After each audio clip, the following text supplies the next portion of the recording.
sampai tutup usiaku, sampai ujung akhir hidupku, setia padamu, oh Bapakku.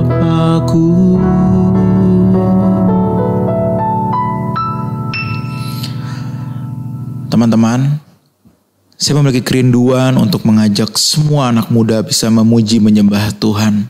Karena itu saya mengundang teman-teman semua, rekan-rekan Warriors, untuk hadir di acara The Warrior Project dengan tema An Evening of Promises pada tanggal 22 Juli jam 5 sore di Mall Arta Gading lantai 5. Jangan lewatkan kesempatan ini teman-teman. Yuk kita memuji menyembah Tuhan bersama-sama. See you and God bless.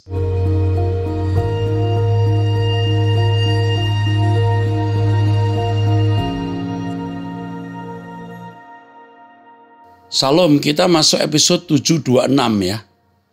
726. Dari wanita usia 50 tahun ya. Saya mau menanyakan kenaikan gaji. Saya sudah 1 tahun bekerja merawat lansia.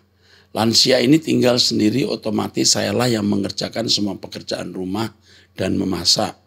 Tapi saya tidak keberatan Pak, menurut ketentuan yayasan yang saya menjadi anggotanya dalam 4 bulan pertama ada kenaikan gaji sebesar 10%. Dan bulannya 8 ada kenaikan gaji lagi 5% dari gaji pokok. Gaji 3,5. Waktu masih 4 bulan gaji saya sudah naik 10% Pak. Akan tapi sesudah memasuki bulan ke-8, gaji saya belum naik lagi sebesar 5%. Sampai sekarang, apakah saya harus minta kenaikan gaji Pak? Dan cara bicaranya bagaimana kepada majikan? Oh iya, saya mendapat uang sayur 350.000 setiap minggu Pak. Untuk belanja sayur, beli gas, galon, untuk beli susu yang saya rawat juga Pak. Oke. Menurut ketentuan yang saya menjadi anggotanya dalam 4 bulan pertama ada kenaikan gaji 4 bulan pertama 10%. Dan bulan ke-8 ada kenaikan gaji sekian. Waktu masih 4 bulan gaji sudah naik 10%. Oh. Oke. Kalau menurut saya kamu kemukakan saja. Kalau menurut saya kamu biarkan dulu beberapa waktu, jangan sekarang. Ya, jangan sekarang. Kamu tunggu 1-2 bulan ini. Setelah itu kamu ceritakan, kamu ungkapkan ya. Bukan mau minta tambah gaji, tetapi mau memberitahukan proporsinya. Kalau memang majikan keberatan ya, kamu bilang enggak apa-apa Ibu, kalau memang enggak ada. Tapi saya hanya memberitahu supaya saya juga dengan yayasan juga bisa tidak dipersalahkan. Begitu. Ingat 1-2 bulan ini diam dulu, setelah itu baru kamu beritahu. Supaya saya juga tidak bersalah kepada yayasan, kemukakan itu. Dan saya beritahu pekerjaan kamu di situ itu melayani. Kamu harus melakukan itu seakan-akan untuk Tuhan. Jadi jangan terlalu melihat gaji. Tuhan pasti akan membalas kebaikan kamu. Ya, apa artinya gaji besar? Begitu ginjal kita rusak juga 1 triliun nggak bisa membeli ginjal. Oke? Tuhan memberkati. Maksud saya 1 triliun tidak bisa membeli ginjal persis seperti yang kita mau. Ginjal orang bisa beberapa ratus juta. Tapi itu tidak akan pas seperti ginjal kita sendiri. Stop.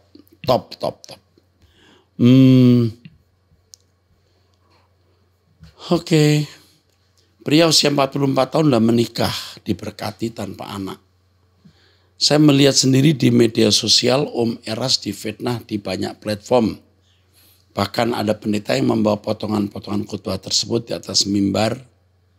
Dan rata-rata semua yang memfitnah Om Eras saya lihat dan rasakan ada kemarahan.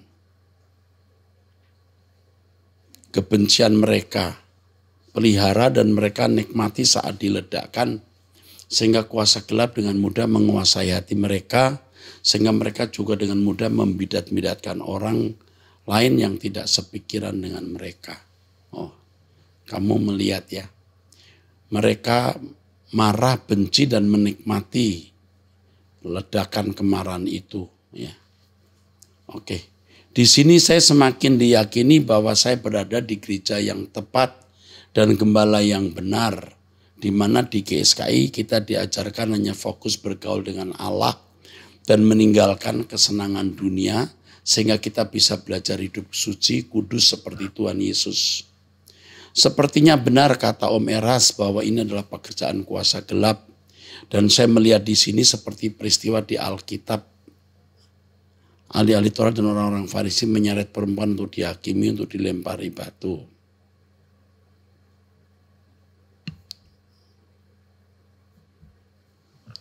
Di sini saya semakin diyakini saya ada di gereja yang benar. Seminggu ini dalam doa pribadi saya minta Yesus datang dan menuliskan sesuatu di hati mereka agar tidak mengusik. Selain ini saya yakin Allah Bapa memakai Om Eras.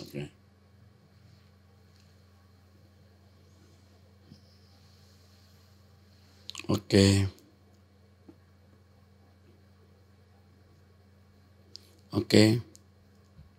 Ini juga ada masalah-masalah pribadi yang tidak perlu saya sebutkan di sini ya nak. Tolong dihubungi saja ya. Kembali soal hujatan tadi, kita jangan membalas. Benar-benar jangan membalas ya. Biar kita kembalikan ke Tuhan saja ya itu. Wanita usia 54 tahun. Saya ingin bertanya mengenai 2 Samuel pasal 12 ayat 24-25. Daud seorang raja yang dekat dengan Allah, selalu melakukan perintah Allah dan selalu bertanya pada Allah di saat berperang atau apapun. Yang ingin saya tanyakan di ayat 25 dengan perantaraan Nabi Nathan, Tuhan menyuruh menamakan anak itu Yedija oleh karena Allah. Tapi Daud tetap menamainya Salomo. Padahal itu kan perintahnya dari Allah. Mengapa Daud tidak mematuhinya?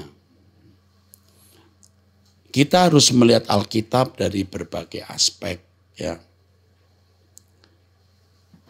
Jadi kalau kita membaca Samuel demikian, Tawarikh, raja-raja, kisah yang sama. Tetapi ada perbedaan. Di sini kita melihat bahwa setiap pengamat itu memiliki pengamatan. Perbedaan seperti ini bukan perbedaan yang prinsip ya. Pasti ada alasan yang kadang-kadang tidak tertulis di dalam Alkitab. Jadi hal-hal seperti ini yang kita lihat sesuatu yang menurut kita ini kurang baik.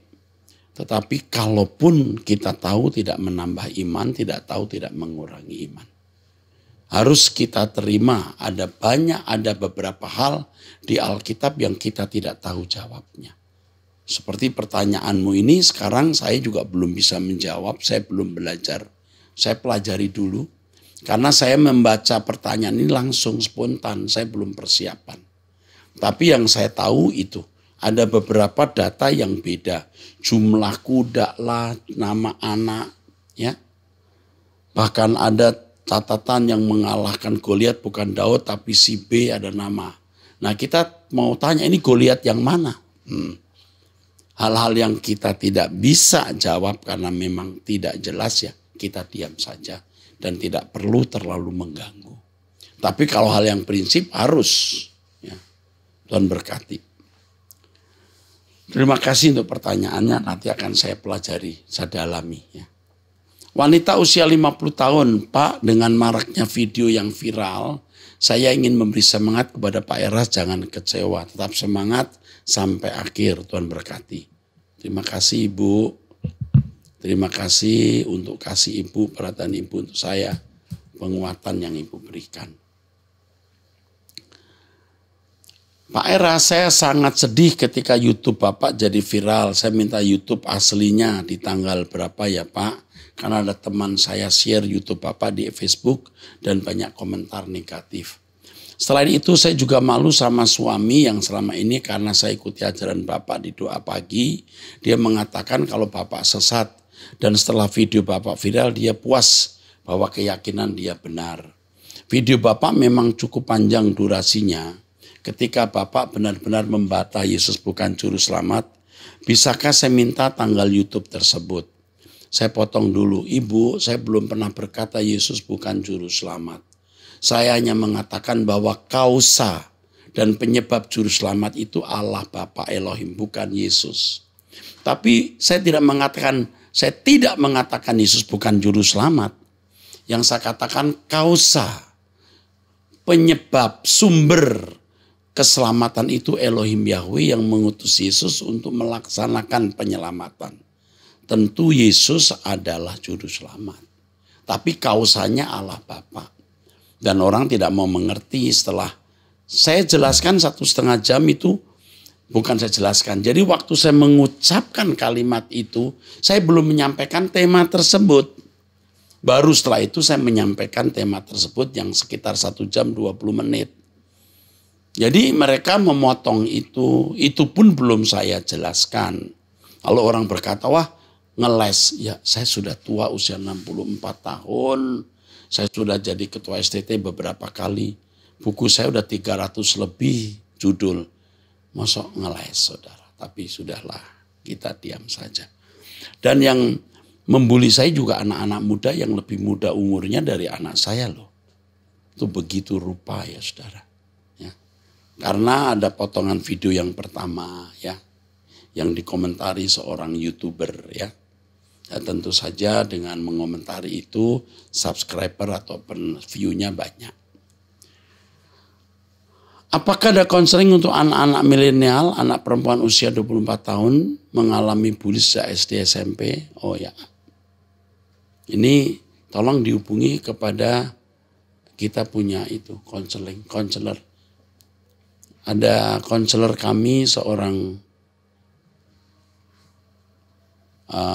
psikolog ya. Nanti dihubungi ke Bu itu. Saya ingin sekali membawa anak saya didoakan Bapak agar dia mengalami ketenangan. Mungkin ada roh-roh apa gitu. Karena saya seorang ibu selalu mendoakan anaknya. Tapi mungkin dibutuhkan doa seorang yang berkarunia. Baiklah nanti kami akan hubungi ibu. Dan membantu apa yang kami bisa lakukan.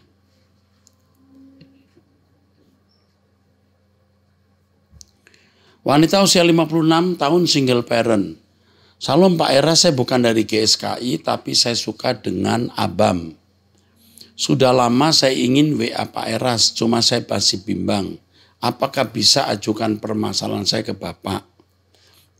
Begini Pak, saya punya 2 anak laki-laki usia 27-25 tahun dari perselingkuhan. Tapi sejak anak pertama berusia 3 tahun saya sudah putus hubungan hingga saat ini. Saya menjalani hidup dengan anak-anak yang tidak muda dan saat ini keduanya masih kuliah. Saat ini ada ponakan yang tinggal di Jerman dan berikan masukan untuk saya agar jika anak-anak selesai kuliah tahun depan mereka bisa lanjutkan S2 atau kerja di Jerman. Cuma saya sedikit ragu dengan keadaan mereka di sana nanti. Menurut Pak Eras bagaimana anak saya boleh melanjutkan kuliah atau kerja di sana atau tidak? Mohon doanya Pak. Oke, saya juga punya sakit di saluran empedu. Anak-anak keluar negeri itu tidak salah, punya masa depan dan pendidikan yang baik. Tetapi kalau anak-anak belum siap, itu di luar negeri rusak. Akhirnya kita kehilangan anak dan bahkan banyak yang masuk neraka akhirnya. Apalagi di barat, di Eropa, di mana mereka masyarakat barat tidak peduli Tuhan. Bahaya. Biarpun tidak kaya, tidak berpendidikan sekualitas luar negeri, tapi kalau jadi anak-anak Allah lalu masuk LB3 lebih baik. Jadi kalau di Indonesia memang sudah bisa hidup, ya lebih baik di Indonesia. Tapi kalau mampu ya bertahan dari pengaruh buruk lingkungan di Eropa, ya pergilah ke Eropa. Pendidikan lebih baik, bisa pekerjaan juga, bisa lebih baik, tapi belum tentu. Tetapi dalam hal ini yang penting mari kita doakan. Biar agar kehendak Tuhan yang jadi. Ya, ini yang penting, agar kehendak Tuhan yang jadi. Baik, saya teruskan dari wanita usia 49, suami umur 56, menikah satu anak perempuan. Pak Eras, adik saya menikah dengan seorang muslim dan sekarang dia juga jadi muslim. Adik ipar saya itu yang muslim rutin menanyakan kabar kami. Kadang-kadang saya menjawab pakai alhamdulillah Pak. Apakah saya salah Pak? Soalnya kalau jawab pakai puji Tuhan sehat. Puji Tuhan sehat. Saya seperti ngajak perang. Sama satu lagi ya Pak, saya kan bergereja yang ibadahnya Sabat. Di awal-awal dulu baru masuk 12 tahun yang lalu kami merasa itu gereja bagus, ibadahnya bagus. Tak ada persembahan, cuma ada kotak aja di depan pintu. Pendetanya sederhana, juga tidak pernah pakai jas. Tidak pernah pakai jas, maaf ya Pak, bukan maksud menyindir. Karena kami gereja kecil. Tapi kesini makin banyak perubahan yang mulai mengganggu, yang membuat ibadahnya jadi nggak nyaman lagi. Apalagi semenjak saya rutin dengerin khotbah Pak Eras, makin banyak deh nggak sereknya. Dan saya jadi tahu apa penyebab saya suka ada yang nggak serek di gereja itu. Mereka menekankan pada ibadah gereja dan khotbahnya kosong, tidak bisa dijadikan patokan dalam hidup sehari-hari. Walaupun pengurus dan pendetanya sih baik-baik. Sekarang mereka saling mengucapkan selamat dari Sabat, Pak. Apakah saya perlu ikutan juga mengucapkan itu? Maaf ya Pak, panjang sekali tidak. Ketika kamu ditanya apa kabar, alhamdulillah, artinya juga puji Tuhan. Bisa pakai sekali-kali, pakai puji Tuhan juga boleh, enggak apa-apa.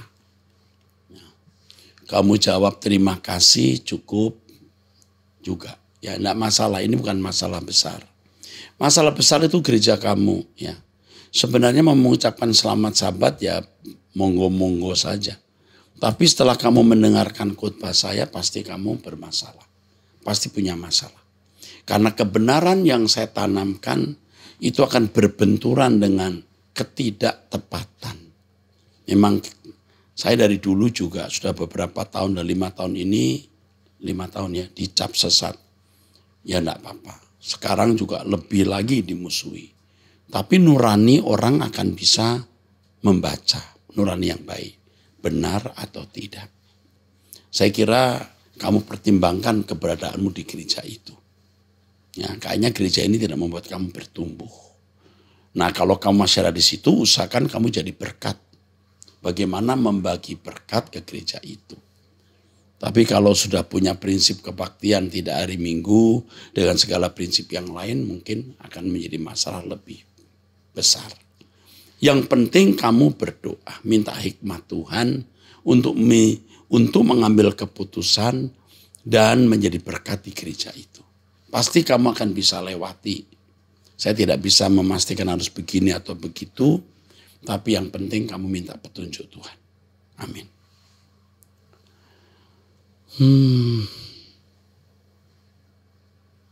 Ini ada yang minta didoakan. Anaknya, saya sebut namanya dalam nama Yesus Kristus. Bapa di surga tolong anak ini. Amin.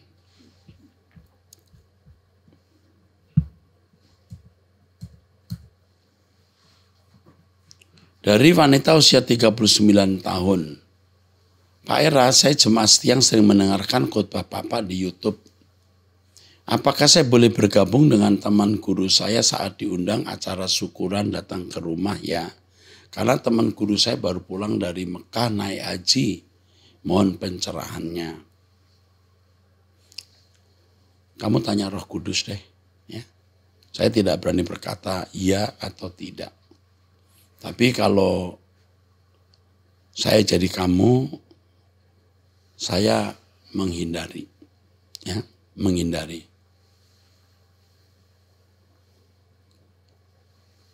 Menghindari. Tetapi untuk mengucapkan selamat, saya kira tidak ada salahnya. Selamat ya, sudah pulang dari Mekah. Ya, itu kan perjalanan juga. Tapi kalau syukuran, kamu hindari. Karena itu sudah ada ritualnya dan banyak orang lebih baik kamu hindari. Tapi mengucapkan selamat saya kira bukan hal yang salah. Ya. Itu cara santun kita hidup bermasyarakat. Oke, dari wanita usia 61 tahun sudah menikah Cempaka Putih. Bapak rohani yang saya hormati, Pak Erastus, waktu Yohanes membaptis orang-orang yang bertobat, apa yang diucapkan oleh Yohanes? Kalau sekarang kan dalam nama Bapa, Putra, Roh Kudus, dalam nama Tuhan Yesus Kristus. Waktu Yohanes membaptis Tuhan Yesus masih hidup, Pak. Terima kasih buat kesediaan Bapak. Kembali sedang menjawab pertanyaan ini. Oke, yang jelas pasti tidak di dalam nama Tuhan Yesus. Ya, tidak pernah ada data yang jelas. Jadi saya tentu tidak bisa atau tidak berani menjawab karena mungkin saya tidak tahu, tidak membaca, atau selama saya kuliah saya belum pernah menemukan itu. Jadi saya kira kita tidak perlu tahu juga karena itu tidak menambah iman, ya Bu. Tapi baptisan yang benar pasti dalam nama Tuhan Yesus. Oke. Dari pria usia 38 tahun, maaf Pak, izin bertanya apakah Pak Erastus mengakui Tuhan Yesus sebagai satu-satunya Allah dalam hidup Anda? Silahkan dideklarasikan khotbah Bapak pada hari Minggu Ibadah Raya jam 11 siang. Kami sekeluarga akan sangat bersyukur dengan jawaban yang akan Bapak kasihkan kelak sebab kami sangat mengasihi Bapak Erastus. Dari jauh kami menyaksikan Bapak dan kami diberkati. Oke. Pasti Anda sering mendengar hal-hal negatif tentang saya dari pikiran-pikiran yang picik ya. Mengakui Yesus sebagai satu-satunya Allah. Sekarang persoalannya dulu. Anda ngerti nggak Allah itu apa? Allah itu apa? Banyak orang tidak mengerti Allah itu apa. Dan itu menjadi persoalan yang sebenarnya krusial. Saya belum punya waktu menjelaskan ini. Ya, saya belum punya waktu menjelaskan ini. Kalau kita membaca Alkitab, Allah itu dari kata Elohim. Elohim itu bentuk jamaknya. Bentuk tunggalnya El. Dalam bentuk konstruksinya Eloah. Dalam bahasa Aram, bahasa yang digunakan sehari-hari itu Elah. Jadi kata Elohim itu bentuknya jamak. Kalau ini digunakan untuk Yahweh, itu disebut sebagai plural of majesty. Jadi Yahweh itu mendapat sebutan Elohim itu bukan berarti Yahweh-nya banyak, Yahweh satu. Nah, Allah ini juga sebutan untuk beberapa pihak. Untuk dewa-dewa juga disebut Allah. Asera, Milkom, Baal, Dagon itu juga Elohim. Kumpulan dewa-dewa ini Elohim atau El. Musa juga disebut Elohim.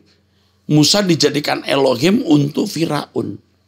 Jadi Elohim itu artinya sebenarnya judge, hakim, ruler, penguasa. Tapi untuk Allah the mighty, the creator.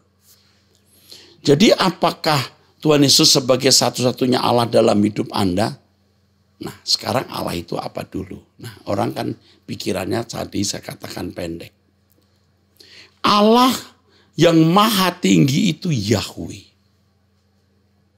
The mighty God. Allah Yahweh memiliki putra tunggal yang menjadi Tuhan kita, Juru Selamat kita, Raja kita, Yesus Kristus. Apakah Yesus adalah Allah? Tentu. Allah Bapa berkata, kamu adalah Allah. Allah Bapa menyebut Yesus Allah. Artinya dia itu penguasa. Dan memang segala kuasa di surga dan di bumi diserahkan kepada Yesus. Kamu adalah Allah. Jadi apakah Yesus satunya Allah? Allah dalam arti Tuhan kita. Yang berkuasa menerima segala kuasa di surga dan di bumi. Yesus satu-satunya Allah dalam arti satu-satunya Raja, Tuan majikan kita, hakim yang akan mengadili kita. Tetapi ada Allah Bapa yang tidak boleh kita tidak sebut Allah. Dia Allah juga yang maha tinggi. Nah, yang saya tidak setuju dan menurut saya salah adalah kalau Yahweh itu adalah Yesus, itu yang tidak tepat. Yahweh itu Allah, Yesus juga Allah, tapi Yesus Allah yang menjadi Tuhan, yang menerima segala kuasa dari Allah Bapa. Kalau dalam penglihatan Daniel yang lanjut usia itu. Dan Yesus itu menerima kuasa menghakimi dari Allah Bapa. Yesus berkata, penghakiman diserahkan Bapa kepadaku. Dia jadi hakim, jadi judge. Dialah Allah. Itu jawaban saya. Tentu jawaban ini tidak akan memuaskan, tetapi nanti saya akan memberikan penjelasan khusus mengenai hal ini. Ya, tapi yang ini saya kira cukup membuat saudara mengerti. Ya, jangan mendengar fitnah yang jahat yang mengatakan saya tidak percaya Yesus itu Tuhan. Yesus itu Allah. Nah, Tuhan itu apa coba? Nanti saya jelasin lagi. Tuhan itu kurios. Kurios ini artinya, membacanya bisa kurios, bisa kurios. Ini lidah kita itu tidak bisa seperti lidahnya orang Yunani. Jadi Yesus itu Tuhan jelas yang menerima segala kuasa di surga dan di bumi. Tapi bukan berarti Allah Bapa tidak disebut Tuhan. Dia juga disebut Tuhan. Sama seperti Yesus Allah, Bapa juga Allah. Nanti akan saya jelaskan lagi ya. Cukup. Dari wanita usia 65 tahun ya. Salam Bapak, saya dan suami sangat bersyukur bisa mendengar khotbah Pak Eras dan Pak Wiknyo yang banyak mengubah hidup kami. Terima kasih Pak. Pertanyaan saya Pak. Apa yang dimaksud Matius 7 ayat 6? Jangan kamu memberikan barang yang kudus kepada anjing dan seterusnya. Untuk jenis manusia yang bagaimana ayat ini? Terima kasih Pak, kami menunggu pencerahan Bapak. Doa kami setiap hari supaya Bapak terus mendapat pewahyuan dari Tuhan. Supaya banyak jiwa diselamatkan. Amin. Tuhan melindungi Bapak dan semua pelayan GSKI. Amin. Salam dari Ambon. Maksudnya jangan memberi barang kudus kepada anjing atau mutiara kepada babi. Jangan bicara kepada orang yang tidak menghargai kebenaran yang kau berikan. Jadi kalau orang yang suka bercanda sembarangan, Anda bicara tentang Tuhan lalu dia menanggapi ucapanmu dengan bercanda misalnya, tidak usah ngomong tentang Tuhan kepada orang itu. Anda menyampaikan kebenaran kepada orang, lalu orang itu menghina kebenaran itu, lain waktu kamu gak usah bicara. Orang yang tidak menghargai firman, orang yang tidak menghormati Tuhan. Jangan bicara tentang Tuhan dan firman ke orang ini. Oke. Dari ibu rumah tangga usia 58 tahun. Pak, saya mau bertanya mengenai anak saya. Anak saya cowok sudah menikah dan punya anak 2. Masalahnya anak saya bertengkar dengan istrinya dan istrinya anak manja dan mamanya sudah meninggal. Setiap bertengkar dengan suaminya, lapor ke papanya dan papanya tidak klarifikasi dulu. Tapi langsung memarahi anak saya dan mengatai anak saya tidak berpendidikan, tidak beragama, keji dan anak saya sakit hati dan mendendam sampai saat ini. Karena tidak bisa membalas, dia melarang anaknya pulang ke orang tuanya. Dan mereka saling bertengkar dan saling membalas dengan melarang saya ketemu dengan cucu. Anak saya semakin marah pada papanya sendiri. Karena papanya baik-baik sama mertuanya. Sekarang istrinya pulang ke rumah orang tuanya walaupun diizinkan suaminya agar anak saya melarang kembali atau kalau papanya belum minta maaf pada anak saya. Oke, anak kamu ya Bu juga emosian. Jadi menurut saya anakmu belajar sabar, suruh belajar sabar. Jangan ribut dan jangan melarang anak gadisnya pulang ke rumah orang tua. Jangan melarang. Kalau mau pulang, mau mengadu. Dan anakmu kalau dimarahi mertua, diam saja. Itu bagus. Saya tahu anakmu sakit jadi mendendam. Tapi yang penting sekarang ibu harus mendidik anak ibu yang laki-laki ini untuk bertumbuh dewasa. Tidak ada jalan lain kecuali mendengarkan Truth ID, berdoa bersama dengan saya. Atau mencari pendeta yang bisa memberikan firman, yang bisa membuat dia menjadi seorang yang sabar dan dewasa rohani. Yang sekarang ibu urusi itu anak ibu sendiri. Untuk sabar, tidak membalas, ya. Tentu ibu harus menjadi berkat untuk anak ibu, itu saja. Oke, sampai jumpa di episode yang akan datang. Tuhan memberkati.